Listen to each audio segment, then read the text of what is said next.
up next is Jeff Gordon. And Jeff is the driver of the number 24 AARP Member Advantages Chevrolet for Hendrick Motorsports. And before we get into Jeff's media availability, I'm going to turn it over to track president Brandon Hodowski, who has a special recognition.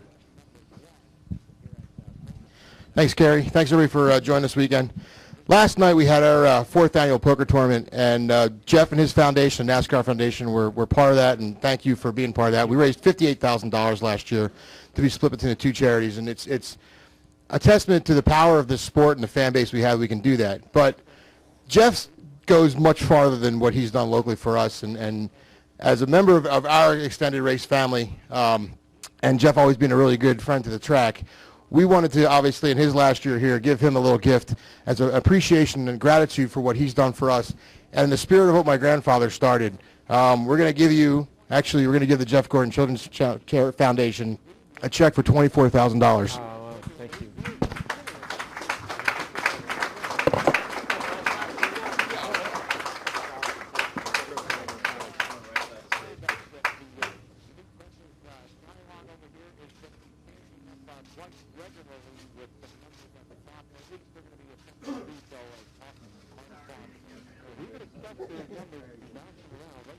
All right, now you can have it. Thank you, Brandon, and your entire family. This track has been really special to me over the years, and I thought it was enough that you just put my name at the start-finish line, but then what we did last night at the event, and then this above and beyond. So thank you. Same amount of letters, Pocono and Gordon, it worked out perfect. I like it when things come together like that. Thank you. Kerry? It's tough to follow that one, Jeff. Jeff Gordon, of course, for those who were able to be at the poker tournament last night, his foundation extends far beyond the NASCAR community. And that's just the type of professional athlete Jeff Gordon is. And class is what he is. Let's take questions now for Jeff Gordon. We'll start right here with Jerry. Jerry Jordan, Kicking the Tires. Jeff, looking ahead, how do you feel about going to New Hampshire and breaking Ricky Rudd's Ironman record? Well, talk to me about it when we get there. My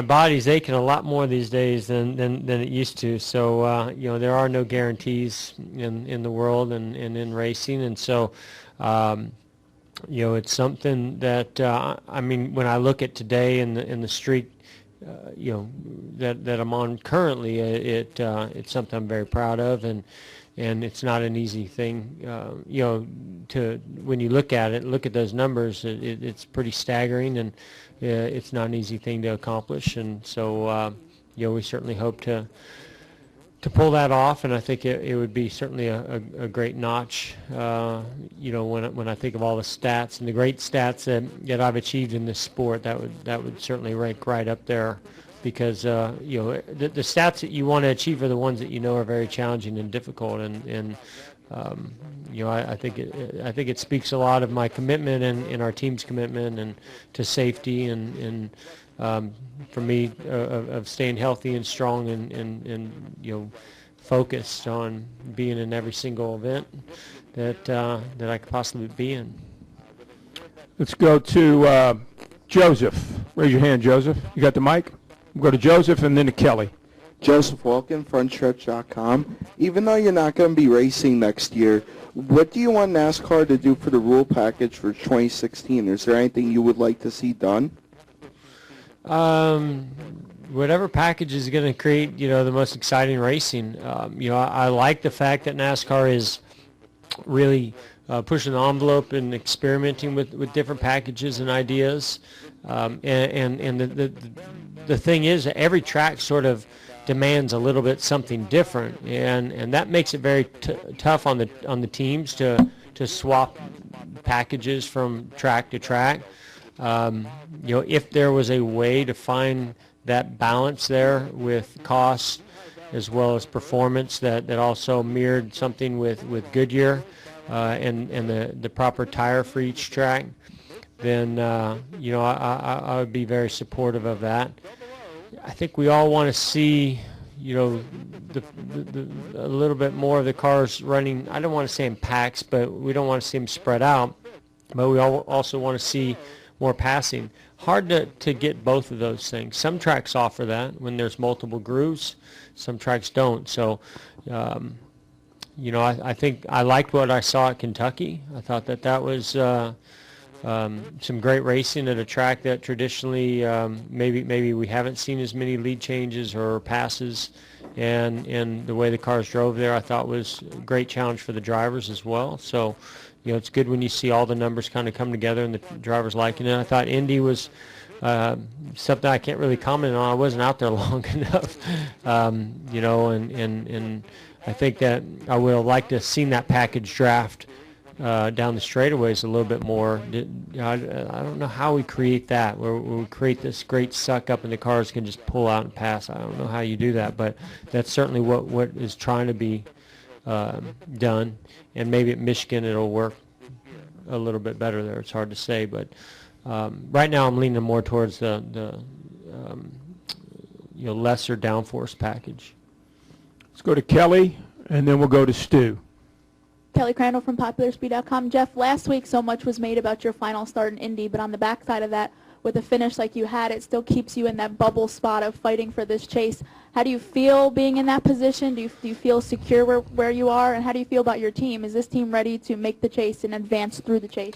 Well, I was feeling a lot more secure going into Indianapolis. Obviously, having a bad finish like that, it can shake things up in a hurry. I think our team is very capable of getting ourselves in the chase, but we want more than that. We want to be battling for wins, and we're fighting extremely hard to do that. We know what a win can do in securing that spot, but we're also a strong team that has overcome adversity in the past, and we're going to fight all the way through Richmond to make sure that no matter what, whether it's by points or with a win, that we get ourselves in there. Let's go to Stu, and then we'll go to Kyle. Hi, Stu Hodem, NASCAR.com. You talked a little bit about it with Brandon Igdalski, but Sonoma's a home track for you. Indy's a home track. Would you consider Pocono a home track, a place where you've driven from New York to this race and taken your son to his first IndyCar race? And for it to come at this time where you're the all-time winner, when you're looking for that chase win, does it mean more to you? I can't say a home track because I don't consider New York a home either, but certainly what stands out to me when I think of racing in Pocono is I go back to when I raced on dirt around Pennsylvania and Ohio and Indiana in sprint car racing, and what huge, how big racing is in this state. And I think that was very evident to me immediately when I got into the Cup Series and started flying into the airports here. And it was always the biggest crowds of fans that we had anywhere we went, standing there waiting for the teams and the drivers to arrive, wanting to get a glimpse, a picture, an autograph.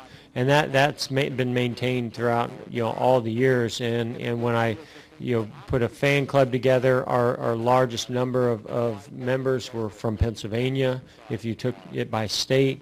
This is a big racing part of the country, and I think that's why this track has continued to do so well over the years, because they have people that love racing and love NASCAR racing. And when I think of the memories that I have here, of course I love the challenge that this racetrack presents on track.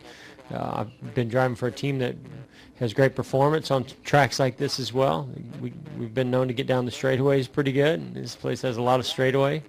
But I also like the shifting and the unique corners that are here as well. So whether it's on the track or off the track, it's always been a pleasure to come here, and I'll certainly miss things like that when I'm no longer driving. We'll go to Kyle, and then Mike. Did you have a question? Mike Embry, and then Lee. Kyle Magnan, Wilkes-Barre Times Leader. Jeff, so much you've done here at Pocono over the years. You talked about how you adapted to this place. Is there a single moment that stands out to you that you have here over your last 22 years? I wrecked really bad in turn one. That stands out. I mean, it's funny, you know, those types of incidences stand out to you, I think, as much as some of the good moments, you know, that you had. You never forget moments like that. Let's put it that way. You know, I can remember coming here early on, and maybe even watching a race here or an IndyCar race here on TV prior to me ever racing here, and just in awe of how long the front straightaway was, how fast cars are going into turn one, and I always said, boy, you don't ever want to have a brake problem going into turn one at Pocono, and I had one and experienced it. So that stands out to me. I'm sorry, but it does.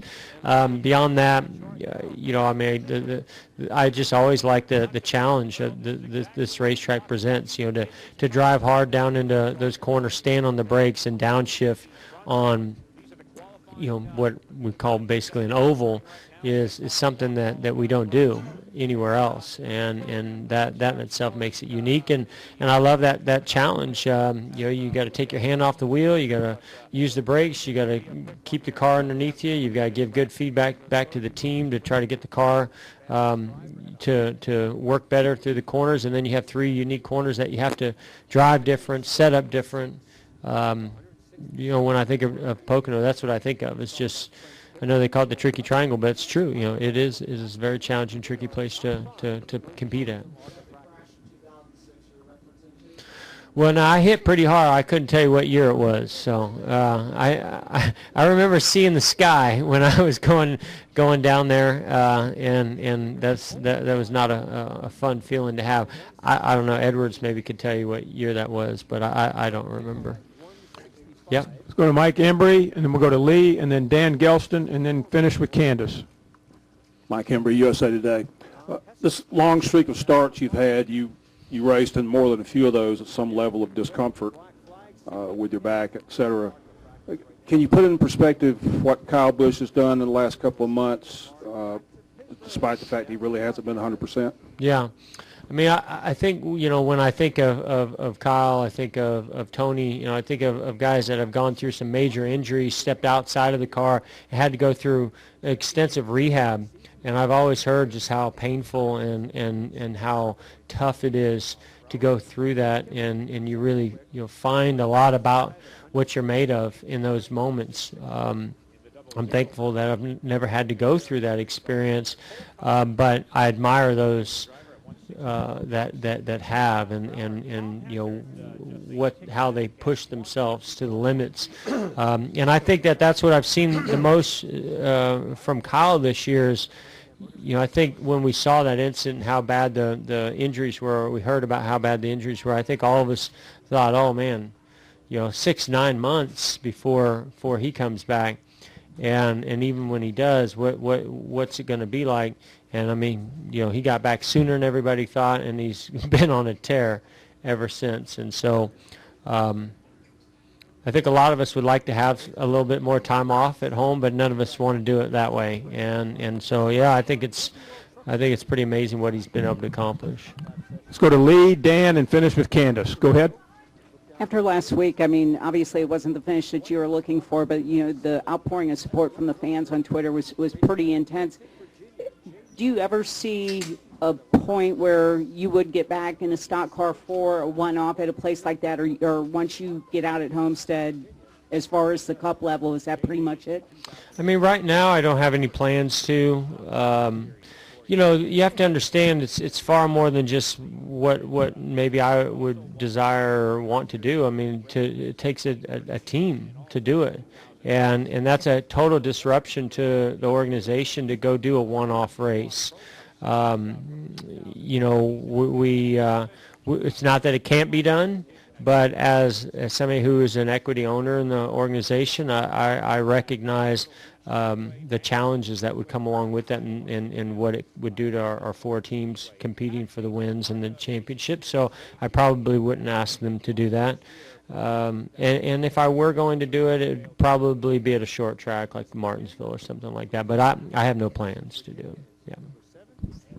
All right, 2 more questions. Dan, and finish with Candace, and we got to go with Dale. Dan Gelston, the Associated Press. Jeff obviously will be back at these tracks as a broadcaster, but Do you allow the I don't know, sentimentality of the moment set in when you go to these tracks, the last Indy, the last whatever, or is it hard, or you just race focus on it? I'm so focused on the competition and trying to, compete at a high level, try to get ourselves in a position to win the race, win the pole, be in the chase. I just can't. I haven't been able to allow that to sink in. And it might not happen until the race is over in Homestead. I have no idea, when that's going to impact me or sink in. It will at some point, I know, but I don't know exactly when. But it hasn't so far because, there's been moments that have been really special to me and that have stood out that I'm very appreciative of, where and it started with some of the things that the tracks were doing and some of the things that the fans were doing during the races on lap 24 and things like that are very, very cool to see billboards. And I'll for a brief moment go, oh man, that's awesome that they did that, thanks. But once you're under green flag conditions and you're in a race or you're practicing, I'm just intensely focused on what my job is and what I'm trying to do. I know I have a team that's putting everything they have into it, and I'm just trying to do the same, as a driver. And so I think that's really limited my ability to let it sink in. What's what the finale of things. Final question over to the left. Candace Smith, Drafting the Circuits. Jeff, we know that Ward Burton and Dave Blaney and Bill Elliott and Ernie Irvin, I could go on and on. These drivers are back, and now their children are in the cockpits, and they're coaching from the sidelines. In 10-year or plus time, is that something you think you'll be doing, or do you think that the school teacher, accountant, lawyer, what have you, job is what you're looking for your children if that's their desire?